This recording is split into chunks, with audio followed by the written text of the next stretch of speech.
Imagine waking up one morning after a decade away, only to discover that, on paper, in the eyes of the law, and in the hearts of those you trusted most, you no longer exist. Not just forgotten, but officially, legally, and utterly erased. Your home, your memories, your very identity, all stolen by the people you once called family. This isn't a story from a thriller novel or a blockbuster movie. This is the true, jaw-dropping journey of Eleanor Hayes, a 50-year-old grandmother who returned to New York after 10 years in Canada, only to find her entire life had been wiped clean by her own flesh and blood. But what her son and daughter-in-law didn't count on was Eleanor's unbreakable spirit and her refusal to stay erased. Before we dive into this unbelievable tale of betrayal, resilience, and ultimate revenge, make sure you hit that subscribe button and turn on notifications. You won't want to miss stories like this. Real-life dramas that prove truth is stranger and sometimes more inspiring than fiction. Let's rewind the clock. 10 years ago, Eleanor Hayes was a woman at a crossroads. After a lifetime of hard work, raising her only son, and building a modest but comfortable life in the heart of New York, she decided to take a leap.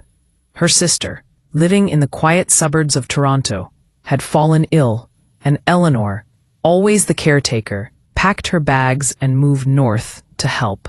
She left behind her brownstone, her friends, and her son, Mike, who had recently married a woman named Olivia. Eleanor trusted them completely. She left her property in their care, believing that family meant loyalty, that blood was thicker than water. For a decade, Eleanor poured her heart into caring for her sister. She sent letters, made phone calls, and even wired money home to help Mike and Olivia with the upkeep of the house.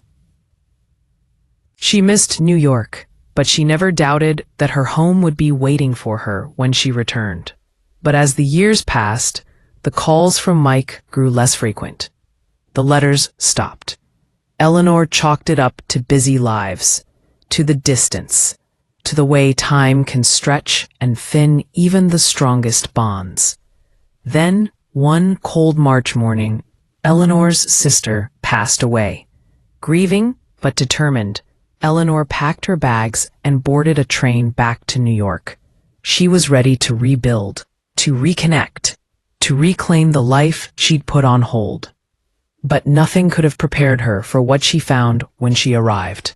The brownstone she'd called home for 30 years was no longer hers.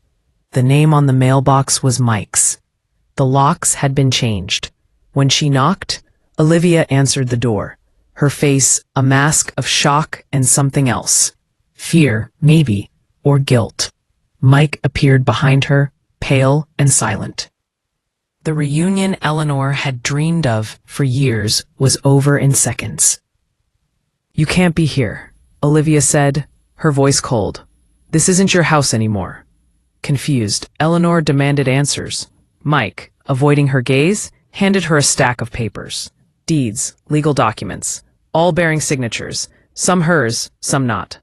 According to these papers, Eleanor had sold the house to Mike and Olivia 4 years ago.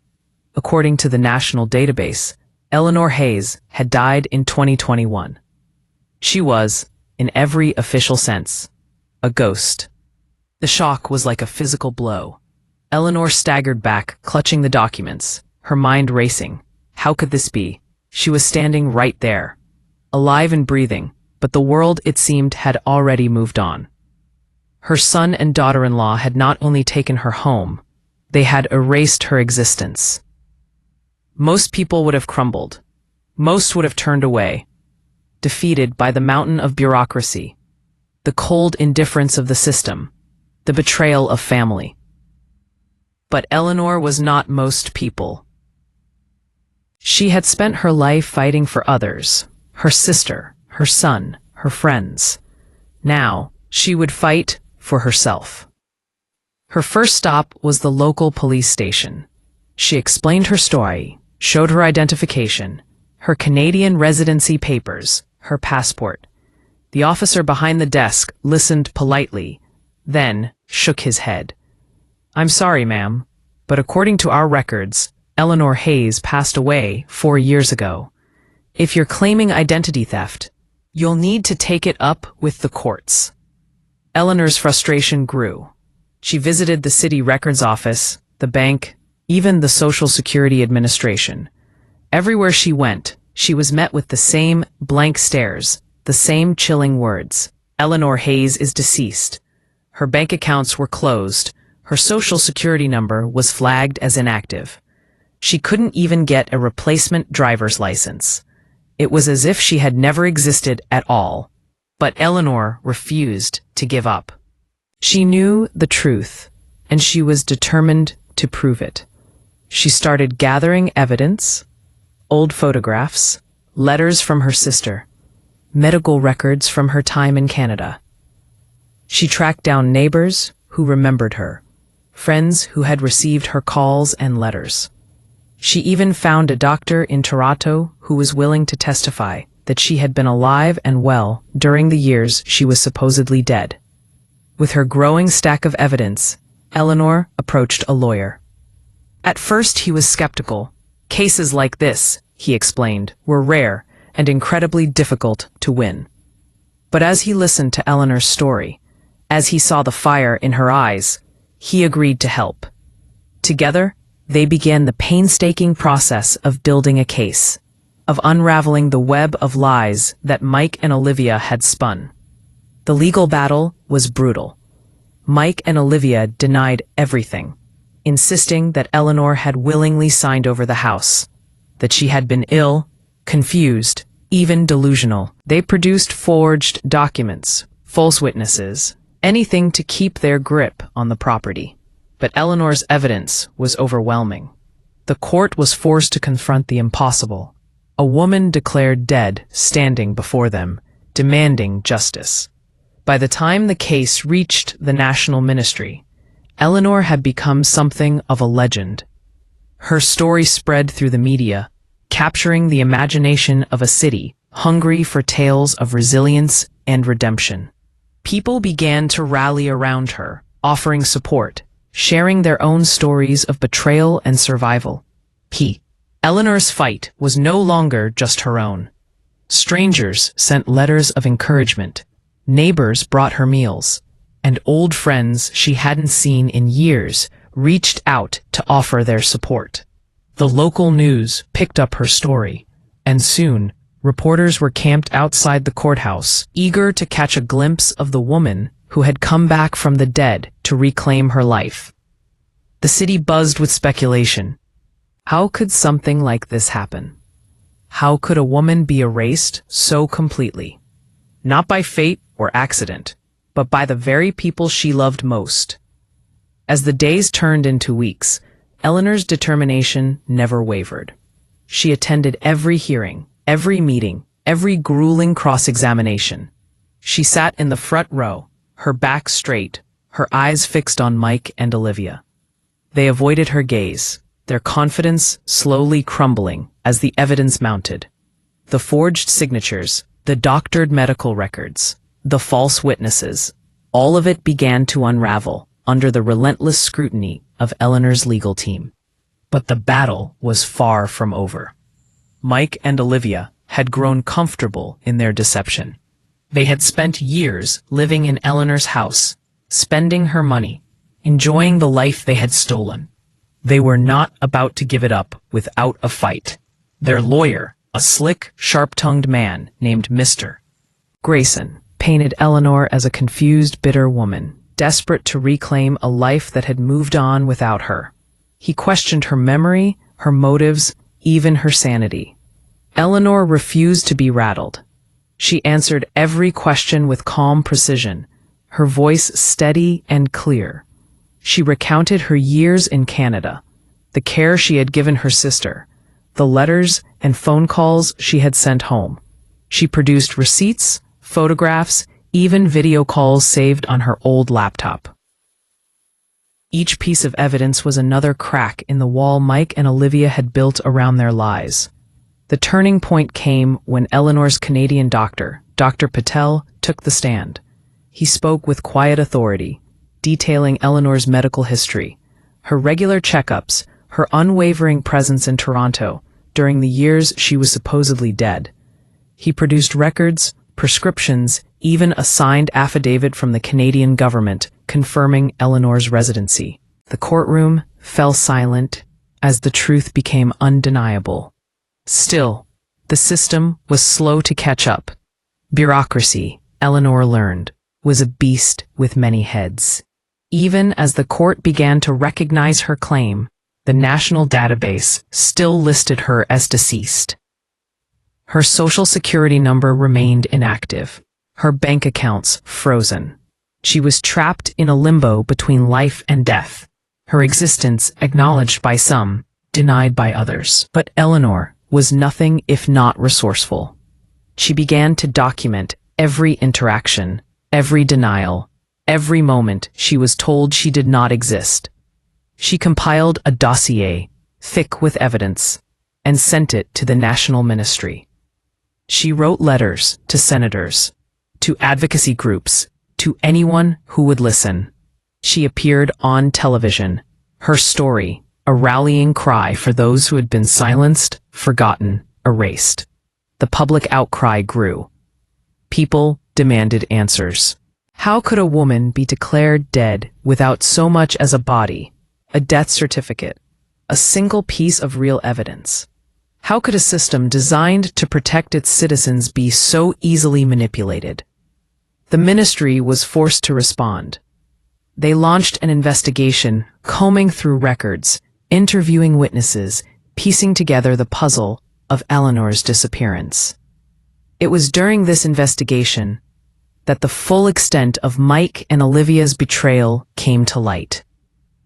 They had not only forged documents and lied to authorities, they had gone so far as to stage a fake funeral, complete with a rented casket and paid mourners. They had filed false insurance claims, pocketed the money, and used it to renovate the house. The audacity of their scheme shocked even the most jaded investigators. Eleanor watched as the truth, finally, inexorably, came to light. She felt a strange mix of vindication and sorrow. She had won, yes, but at what cost? The son she had loved, the boy she had raised, had become a stranger. The family she had sacrificed everything for had turned against her. The victory was bittersweet. But Eleanor refused to let bitterness define her. She had come too far, fought too hard, to let anger consume her. Instead, she focused on the future. With the help of her lawyer, she began the process of reclaiming her property, her identity, her life. The court ordered Mike and Olivia to vacate the house, to return every penny they had stolen, to publicly apologize for their actions. The ministry restored Eleanor's records, reactivated her social security number, reopened her bank accounts. The day Eleanor walked back into her brownstone was one she would never forget. The house was different, renovated, redecorated, stripped of the warmth and character she had once known. But it was hers. She stood in the doorway, sunlight streaming through the windows, and felt a surge of pride. She had been erased, but she had fought her way back. She had reclaimed not just her home, but her very existence. The media hailed her as a hero. Her story inspired others to come forward, to challenge the injustices they had faced. Eleanor became an advocate, speaking at rallies, volunteering at legal aid clinics, helping others navigate the labyrinth of bureaucracy. She refused to let her experience be just another tragedy. She turned it into a triumph. But the story didn't end there. Mike and Olivia, stripped of their ill-gotten gains, faced criminal charges for fraud, forgery, and identity theft. Their reputations were ruined, their marriage strained to the breaking point. They had gambled everything on a lie and lost. Eleanor, meanwhile, found a new sense of purpose. She reconnected with old friends, rebuilt her community, and even started a support group for victims of family betrayal. She refused to let her past define her. She was more than a victim. She was a survivor, a fighter, a woman who had stared down the abyss and emerged stronger than ever. As the months passed, Eleanor's life slowly returned to normal. She redecorated the house, filling it with new memories, new laughter, new hope. She planted a garden in the backyard, a symbol of renewal and growth. She forgave, but she never forgot. The scars remained, but they were a testament to her strength, her resilience, her refusal to be erased. Eleanor's story became a beacon for those who had been wronged, a living testament to the power of perseverance. She was invited to speak at community centers, legal conferences, and even universities, where students listened in awe as she recounted her journey from the shadows of non-existence back into the light. Each time she spoke, she emphasized not just the pain of betrayal, but the importance of fighting for one's truth, no matter how insurmountable the odds might seem. But beneath the surface, Eleanor wrestled with a storm of emotions. The betrayal by Mike and Olivia cut deeper than any legal battle. She replayed their conversations in her mind, searching for signs she might have missed, moments when their love had turned to greed. She wondered if there had been a single instant, a word, a look, a silence, when she could have changed the course of their hearts.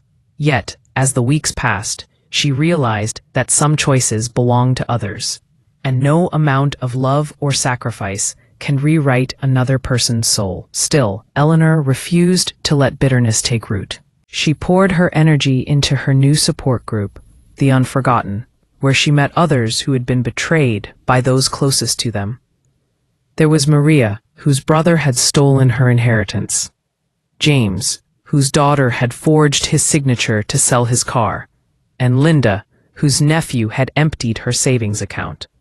Each story was unique, but the pain was universal. Together, they found solace in shared experience, and Eleanor's wisdom became a guiding light. One evening, as the group gathered in Eleanor's newly reclaimed living room, Maria asked the question that lingered in everyone's mind. How did you keep going when everyone said you were dead? Eleanor smiled, her eyes shining with the hard-won clarity of survival. Because I knew who I was, she replied, and I refused to let anyone else decide my story. Word of Eleanor's group spread, and soon, people from all over the city were reaching out for help. Lawyers volunteered their time, counselors offered free sessions, and local businesses donated supplies. The Unforgotten became more than a support group.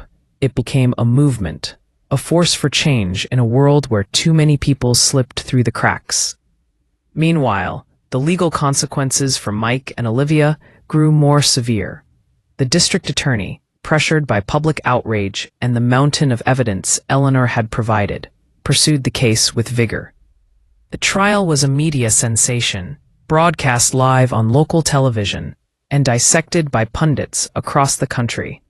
Mike, once the golden boy of the family, sat in the defendant's chair, his face drawn and pale.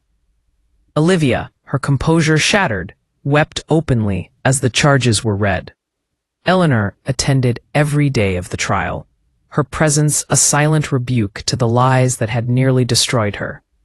She listened as the prosecution laid out the details of the fraud, the forged documents, the fake funeral, the insurance scam. She watched as witnesses testified, as experts explained how the national database had been manipulated, as the jury listened in stunned silence. The defense tried to paint Mike and Olivia as desperate, misguided, even victims themselves. But the evidence was overwhelming, and the jury saw through the facade. After days of deliberation, the verdict was read. Guilty on all counts. The sentence was harsh but just: years in prison, restitution to Eleanor, and a public apology broadcast on live television. For Eleanor, the moment was bittersweet.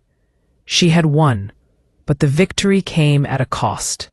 Her son, The boy she had cradled in her arms was now a convicted felon. Olivia, the woman she had once welcomed into her family, was a stranger behind bars. The family she had dreamed of rebuilding was gone, replaced by a hard truth. Sometimes justice means letting go. Yet in the aftermath, Eleanor found unexpected peace. She realized that her fight had never truly been about the house, the money, or even her name. It had been about reclaiming her voice, her agency, her right to exist. She had faced the abyss and refused to disappear. She had taught her son and his wife a lesson they would never forget, not just about the law, but about the strength of a woman who refused to be erased. As the seasons changed, Eleanor's life blossomed anew. She traveled to Toronto to visit her sister's grave, laying fresh flowers and whispering words of gratitude for the love that had sustained her through the darkest days. She reconnected with distant relatives, forging new bonds and healing old wounds. She even adopted a rescue dog, a scrappy terrier named Max, whose boundless energy brought laughter back into her home. Eleanor's brownstone, once a symbol of loss, became a sanctuary once more. She hosted dinners for friends and neighbors, filling the rooms with music and conversation. She hung new photographs on the walls, pictures of her support group, her travels, her triumphs. Each image was a reminder that life, no matter how battered or broken, could be rebuilt. But Eleanor never forgot the lesson she had learned. Trust, once broken, is not easily mended.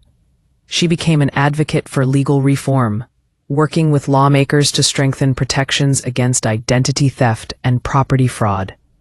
She testified before committees, sharing her story and urging officials to close the loopholes that had allowed her erasure. Her efforts led to new legislation, the Hayes Act, which made it harder for families to exploit the vulnerable and ensured that no one else would suffer as she had. Through it all, Eleanor remained humble, grounded by the love of her friends and the gratitude of those she had helped.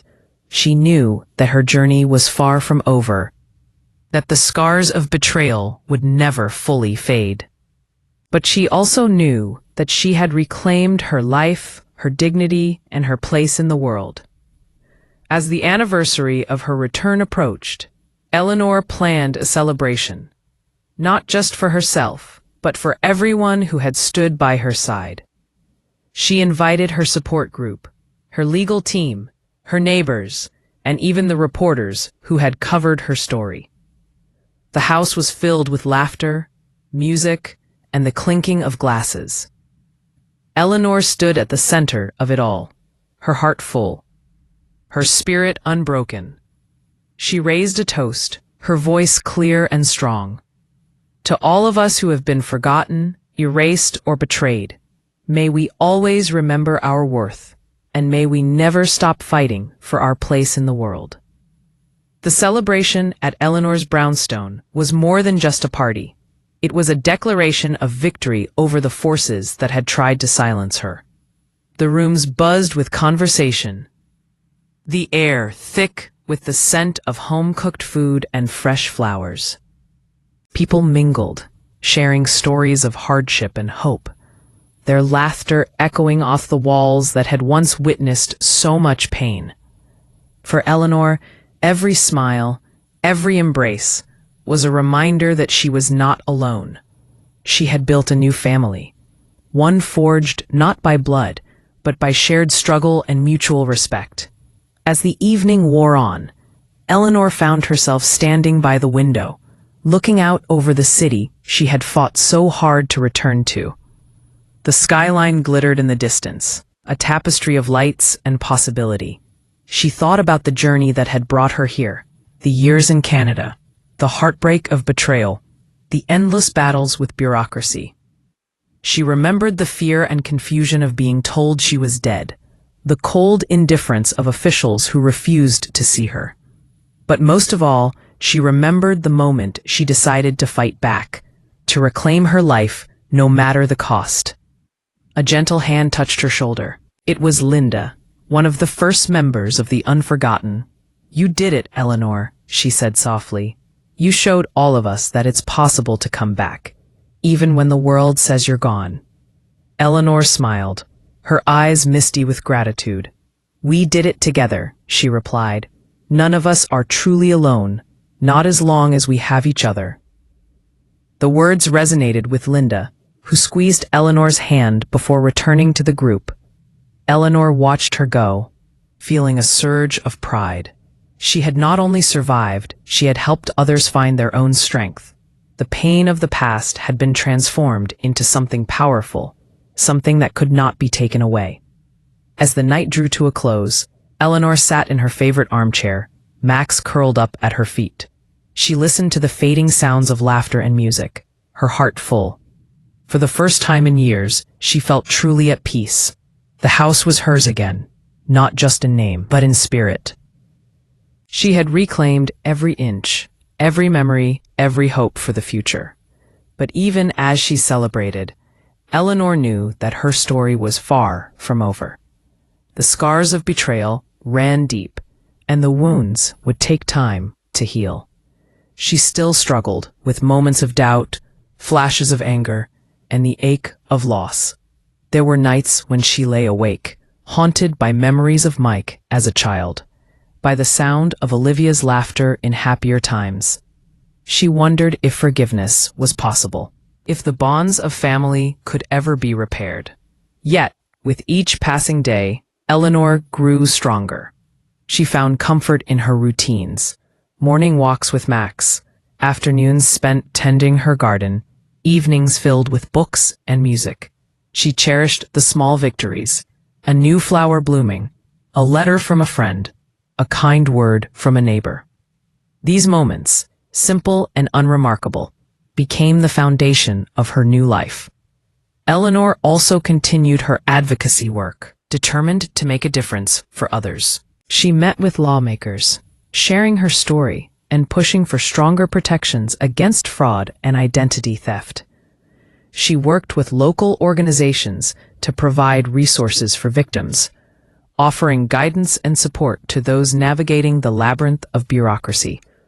Her efforts were recognized with awards and accolades, but for Eleanor, the real reward was knowing she had helped others find their voice.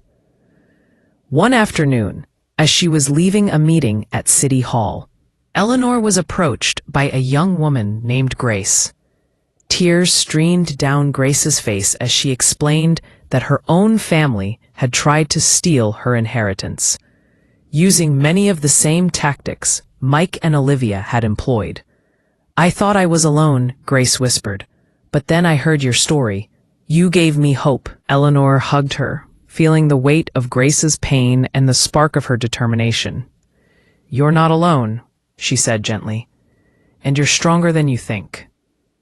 Encounters like this became more frequent as Eleanor's story spread. She received letters from across the country, each one a testament to the impact she had made. Some were from victims seeking advice, others from people simply wanting to thank her for her courage. Each letter was a reminder that her fight had not been in vain. But not everyone was supportive. There were those who criticized Eleanor, accusing her of airing her family's dirty laundry, of seeking attention or revenge. Some even questioned the truth of her story, suggesting that she had exaggerated or fabricated the details. Eleanor faced these attacks with the same resilience that had carried her through her ordeal. She knew the truth, and she refused to be silenced. In time, the noise faded, replaced by a chorus of voices celebrating her strength. Eleanor's name became synonymous with perseverance, her story a rallying cry for those who had been wronged. She was invited to speak at national conferences, her words inspiring lawmakers, advocates, and ordinary citizens alike. She used her platform to push for change, to demand accountability, to ensure that no one else would be erased as she had been. Through it all, Eleanor remained grounded. She never lost sight of the simple joys that made life worth living. The warmth of the sun on her face, the laughter of friends, the unconditional love of Max. She knew that happiness was not something that could be stolen or forged. It was something she had to build, day by day, moment by moment. As the second anniversary of her return approached, Eleanor reflected on how far she had come. She had faced unimaginable challenges, endured heartbreak and betrayal, and emerged stronger than ever. She had reclaimed her life, her home, and her identity. But more than that, she had found a new sense of purpose, a reason to keep fighting, to keep believing, to keep living.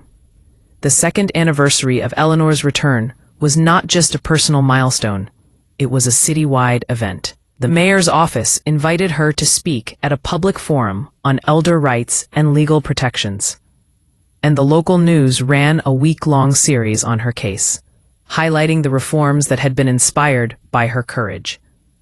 The Unforgotten Support Group had grown into a citywide network, with chapters in every borough and a hotline for those in crisis. Eleanor's living room, once a place of sorrow, now served as the unofficial headquarters for a movement that was changing lives. On the morning of the anniversary, Eleanor woke early, the city still quiet outside her window. She brewed a pot of coffee and sat at her kitchen table, reflecting on the journey that had brought her here. The pain of betrayal still lingered, but it no longer defined her. She had learned to carry it with grace, to let it remind her of her strength rather than her loss. As she sipped her coffee, her phone buzzed with messages, congratulations from friends, thank yous from strangers, invitations to speak at events. Each message was a reminder that her story had touched lives far beyond her own. She replied to as many as she could, offering words of encouragement and hope. Later that day, Eleanor made her way to the public forum. The auditorium was packed, the air electric with anticipation. As she took the stage, the crowd erupted in applause. She stood tall, her voice steady as she recounted her journey. Not just the legal battles and the heartbreak, but the moments of doubt, the flashes of hope, the small victories that had kept her going. I stand before you today, not as a victim, but as a survivor, she said, her words ringing out across the room. I was erased, but I refused to disappear. I fought for my life, my name, my dignity, and I won. But this victory is not just mine. It belongs to everyone who has ever been silenced, forgotten, or betrayed. It belongs to all of us who refuse to give up, no matter how impossible the odds. The audience rose to their feet, their applause thunderous. Eleanor felt a surge of pride, not just for herself, but for everyone who had walked this path with her. She knew that her fight had made a difference, that her story had sparked change, that her voice had been heard. After the forum, Eleanor was approached by a group of lawmakers who thanked her for her advocacy. They shared plans for new legislation inspired by her case that would provide even greater protections for vulnerable adults. Eleanor listened, her heart full, knowing that her struggle had not been in vain. But even as she celebrated these victories, Eleanor remained vigilant. She knew that the fight was far from over, that there were still those who would exploit the vulnerable, who would use the system to their advantage.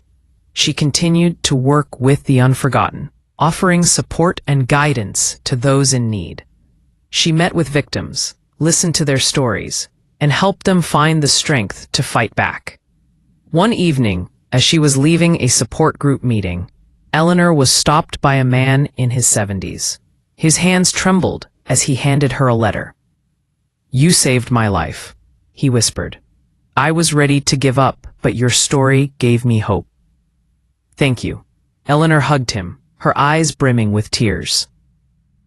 Moments like this reminded her why she had fought so hard, why she continued to speak out, why she refused to be silenced.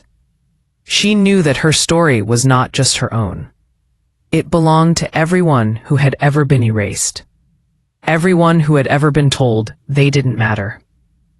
As the months passed, Eleanor's life settled into a new rhythm. She continued her advocacy work, but she also made time for herself.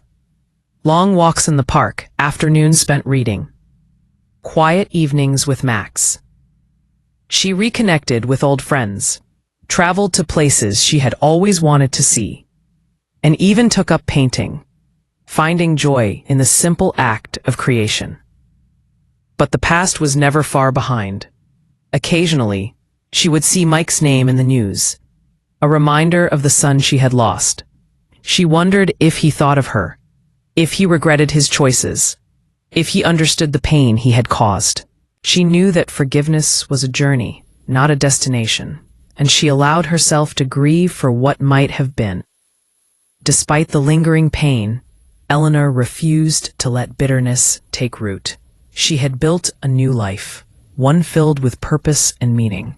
She had turned her suffering into strength, her loss into hope, her erasure into a legacy that would endure long after she was gone. One crisp autumn morning, Eleanor stood in her garden, watching the leaves fall. She thought about the journey she had taken, the battles she had fought, the lives she had touched. She knew that she could never erase the past, but she could shape the future.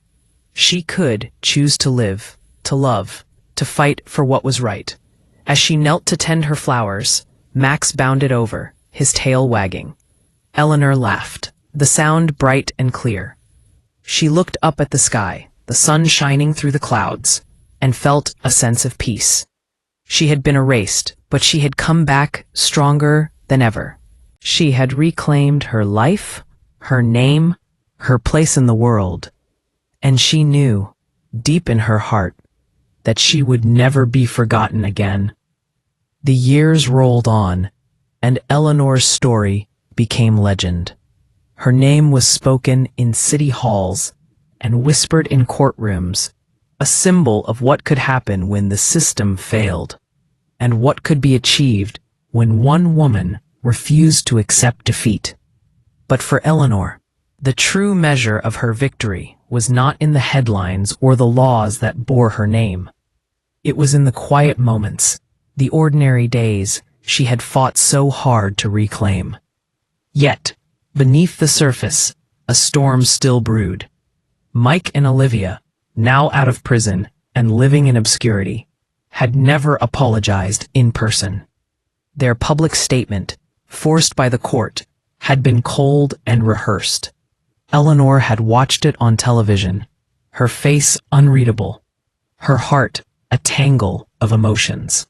She had won her property, her name, and her place in the world back, but the wound of their betrayal had never fully healed. One evening, as Eleanor was closing up after a support group meeting, she received a letter. The handwriting was unmistakable. Mike's. Her hands trembled as she opened it, unsure what to expect. The letter was short, almost clinical.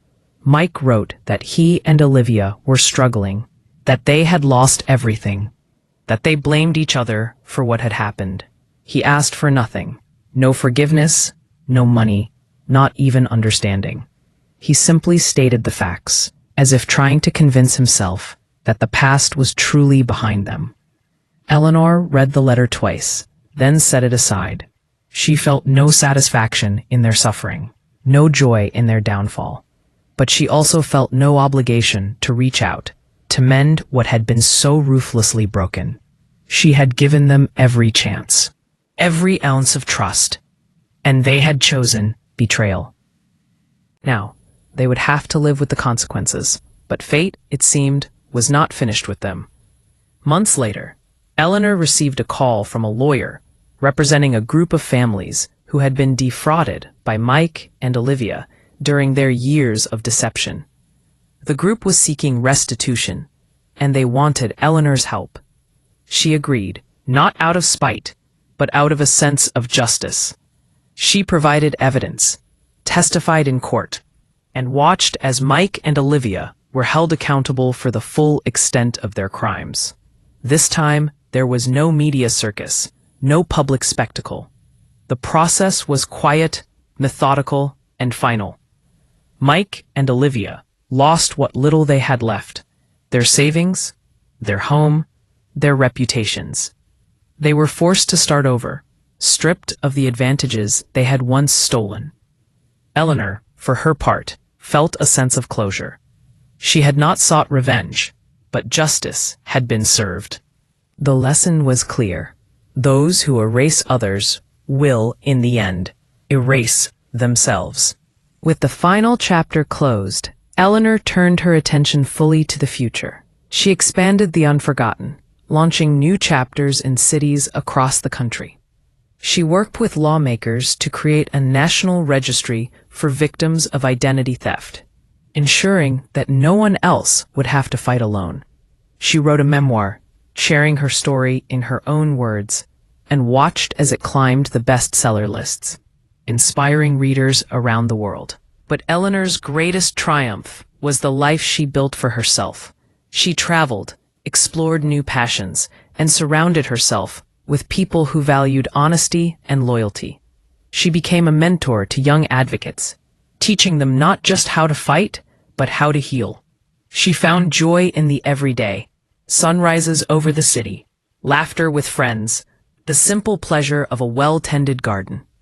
On the 5th anniversary of her return, Eleanor hosted a gathering at her brownstone.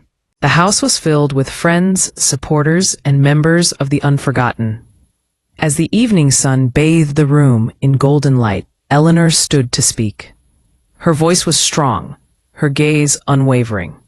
5 years ago, I was erased by the people I loved most. They took everything from me: my home, my name, my very existence. But I refused to disappear. I fought back, not just for myself, but for everyone who has ever been silenced or betrayed. Tonight, I stand before you not as a victim, but as a survivor. And I promise you this: no one will ever erase me again. The room erupted in applause, the sound echoing through the house that had once been a symbol of loss, now transformed into a monument of resilience. Eleanor looked around at the faces of those she had helped, those who had helped her, and felt a deep, abiding sense of peace. As the night wore on, Eleanor slipped out into her garden, the city lights twinkling in the distance. Max trotted beside her, his tail wagging. She breathed in the cool night air, her heart light. She had faced the worst that life could offer and emerged stronger, wiser, and unbreakable. And somewhere, in the shadows of the city, Mike and Olivia lived with the consequences of their choices, haunted by the memory of the woman they had tried and failed to erase. Eleanor's revenge was not in their suffering, but in her own triumph. She had reclaimed her life, her dignity, and her future. She had taught them, and the world, an unforgettable lesson. You can erase a name from a record, but you can never erase the spirit of someone who refuses to be forgotten.